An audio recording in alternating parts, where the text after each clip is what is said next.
Welcome to the Real Estate Espresso Podcast, your morning shot of what's new in the world of real estate investing. I'm your host, Victor Menashe. On today's show, we're talking about foreign exchange. The question is, what does foreign exchange tell us about our investments and our point of reference? You might be sitting in your living room or your office as you listen to this podcast. You think you're standing still, but in truth, the Earth is spinning at 1,037 miles per hour at the equator, or roughly 70% of that at the 45th parallel. You're really traveling quite fast. But wait a minute. The Earth is spinning around the Sun at a speed of 67,000 miles an hour. You're not standing still at all. You're in supersonic flight and you don't even know it. You get the idea. When we talk of money, we tend to use our own currency as the point of reference.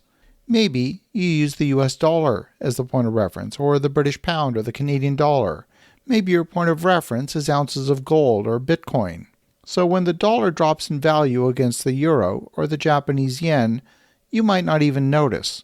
Well, this week, Mark Hafley, the Chief Investment Officer at UBS in Zurich, said they're advising some of their clients to diversify their holdings into Russian rubles and Indian rupees.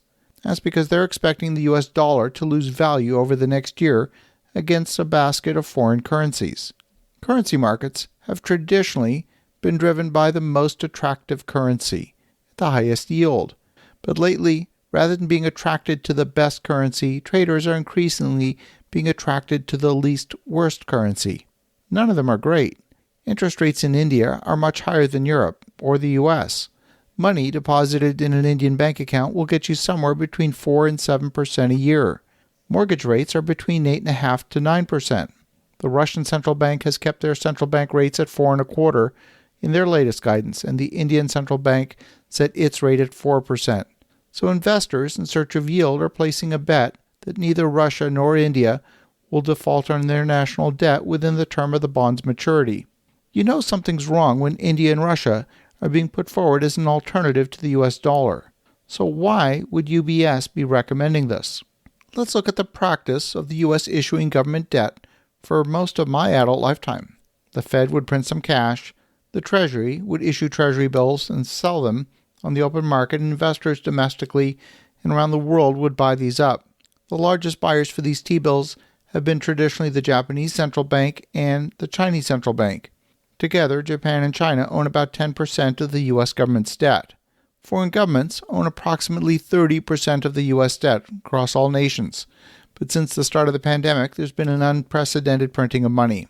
And last week, Joe Biden put forward another $1.9 trillion in proposed pandemic relief spending. For now, all this newly minted debt is going to be held on the balance sheet of the Federal Reserve. The U.S. issued nearly $5 trillion of new money in the past year. It's hard to wrap your mind around these numbers. Currencies are affected by a variety of factors that influence capital flows, such as trade, investment flows, interest rates, and relative growth. And when the U.S. economy is strengthening, it generally attracts inflows into the bond and stock markets from abroad, creating demand for dollars. And at the same time, as markets have experienced recently, when the global economy recovers, the dollar tends to weaken as investors search out higher-yielding investments abroad. It makes sense that foreign investors would be upset that their investment in the U.S. is being diluted at such a rapid pace. It also makes sense that foreigners would view the U.S. dollar as being worth less given the clear and continual dilution of the currency.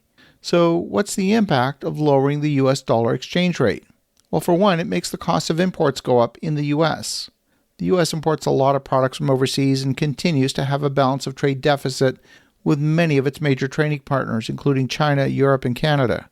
The U.S., the price of oil will go up. Since oil and many commodities are denominated in U.S. dollars, we can expect energy costs to go up in response to the drop in the dollar.